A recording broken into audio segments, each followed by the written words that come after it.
तर एक मोठी बातमी येते। महेश ट्युटोरियलचे संचालक श्रेणिक कोटेचा यांच्या नियुक्तीवरनं पालिकेतलं राजकारण तापलंय। नियुक्तीबाबत महापौर रितू तावडेंना माहिती असल्याचा दावा करणारं पत्र समोर आलंय।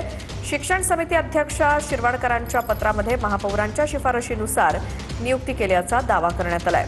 तर शिरवाडकरांनी माझ्या पत्राचा गैरवापर केल्याचं रितू तावडेंनी म्हटलंय। यावरून विरोधी पक्षनेत्या किशोरी पेडणेकरांनी टीका केली।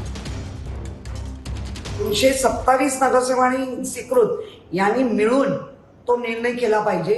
पण तुम्हाला भेटलेत का ते, असा प्रश्न आता मुंबईकर विचारतायत।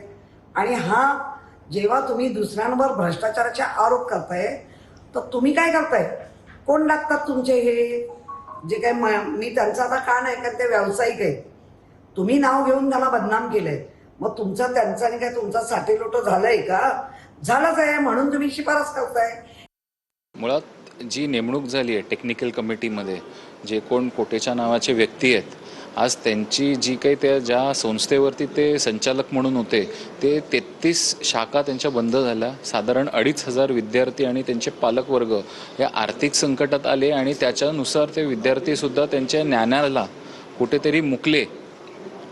त्यानुसार आज त्या व्यक्तीला कोणाच्या संदर्भानुसार इथे टेक्निकल कमिटीमध्ये घेण्यात आलं आणि हे बनावट पत्र जर असेल तर ते कोणी दिलं त्याची सखोल चौकशी व्हावी ही आमची पण